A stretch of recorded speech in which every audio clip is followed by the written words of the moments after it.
Kaylee, I'd like to start with you on this. Now, Jen Psaki says we don't comment on leaked tapes, but isn't that a luxury?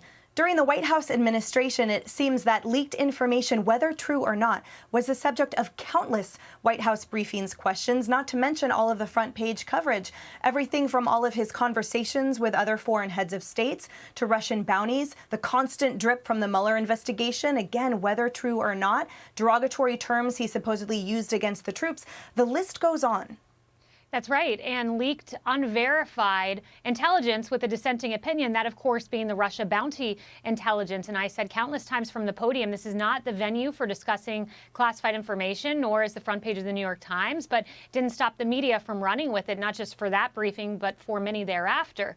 But Jen Psaki, when she stood at the podium, she set a precedent saying we don't comment on leaked audio. But then 5 hours later, that standard was breached by John Kerry himself, who commented on leaked audio. So it was incumbent upon the press yesterday to say, yesterday you told us you don't comment on leaked audio. Well, your administration did. So now let's answer some questions about this serious allegation buried in paragraph 22 out of the 26-paragraph New York Times story. But instead of doing that, Fox was notably not in the room yesterday. Real Clear Politics' Phil Wegman, who asked that first question, was not in the room. But rather than asking about this explosive story, they did ask about Israel. They just asked about whether Israel was committing apartheid and human rights abuses and crimes on the international stage. That was the questioning, not this explosive allegation that certainly deserves investigative journalism. Explosive indeed. Larry, these are serious allegations. Secretary Pompeo accused John Kerry of undermining foreign policy during the Trump administration, let alone now when he says, well, it appears that while I was busy briefing the president, John Kerry was busy briefing Zarif. Isn't this newsworthy? Of course it's newsworthy. Now, Emily, you began this by teasing that the media are under fire, and they are, from the right. But as far as the mainstream media are concerned, they couldn't care less. This is what we have to deal with all the time. I mean, if the media had done their job, the story of Reverend Jeremiah Wright when Barack Obama was running in 2008 would have made his campaign a supernova.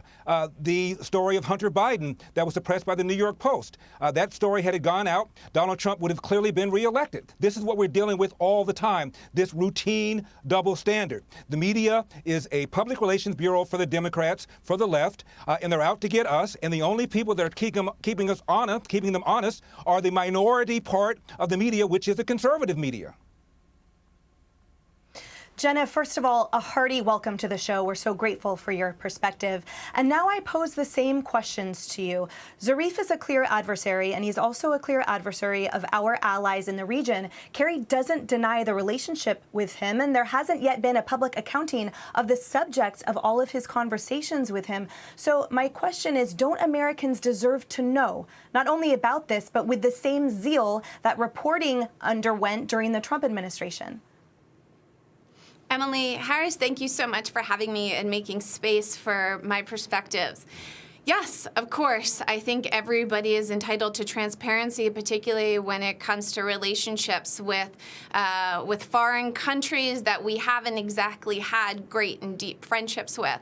I think it's important to note, however, that the New York Times and the Washington Post both covered this story and provided a pretty clear TikTok in which I understood that it's not clear whether or not Kerry had these conversations before 2017 or after 2018. And in there lies the incredibly important detail which suggests whether or not this information that he shared with the foreign minister was either something that was public or was still confidential.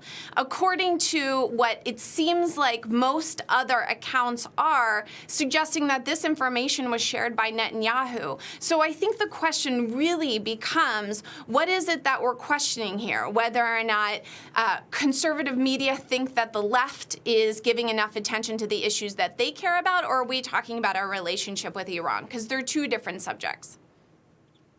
Right. So just to follow up on that first then topic that you just mentioned, the former one, do you think that there's an equity and equality between the coverage of those two administrations? Do you see as well a sort of more muted zeal toward this administration with anything that comes out of it, let alone the administration itself?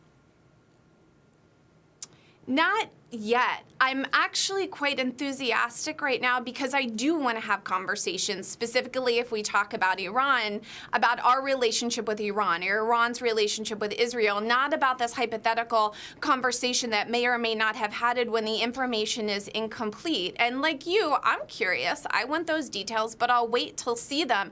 And I don't want to spend too much airtime talking about it until or unless that information becomes something that was a breach of our foreign policy standards and or becomes something that is obsolete. So I think that the question really is, how enthusiastic are we today that we're able to talk about real subjects and not talk about hypotheticals, making sure that the hypotheticals have a spot on the sideline for sure. We shouldn't lose sight of that. Wow. Oh, this is a real subject. And a four-star general who was just on with me moments ago talking about this said that the real subject, the third-line subject, you named two, the third-line subject would be the relationship between Zarif and John Kerry. And it was pre-existing to the time in which he left office, and it has continued, as far as we know, perhaps not just getting the attention of the former Trump administration, but now a closer look at some of the talks that he had and what he may have shared. Why don't we just ask him? Why don't we just ask him? I'm willing to go out and get my own electric-driven scooter to chase after John Kerry to get him to answer the questions about You really should. Just don't what the take relationship selfies. is like. Look, I'm good with people seeing me fall. But look, because I'm really not that graceful on a scooter, my 14-year-old tells me.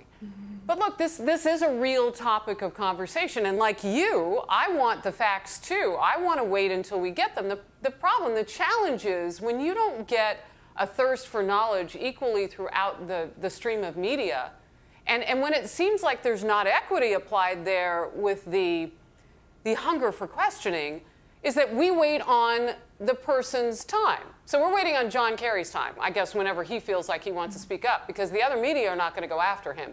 And let's be honest with ourselves about who he's more prone to talk with, because those questions are going to be friendly. And by the way, on behalf of all three of us, welcome to the program, Jenna. Kaylee, final words to you. Yeah, this is a real topic. It is a real area of concern. If intelligence with one of our greatest allies, Israel, was being shared covertly with the #1 state sponsor of terrorism, the country that is indeed responsible for the killing of so many U.S. troops abroad. It is a real subject. If President Trump was given the mandate to lead in 2016, and as he's trying to untangle the Iran deal, the American people gave him the vote of confidence, you have John Kerry trying to shore it up behind the scenes. That's a clear violation of the Logan Act. And those who are so keenly focused on Michael Flynn, they aren't so keenly focused here. It is a real subject matter. Make no mistake about it.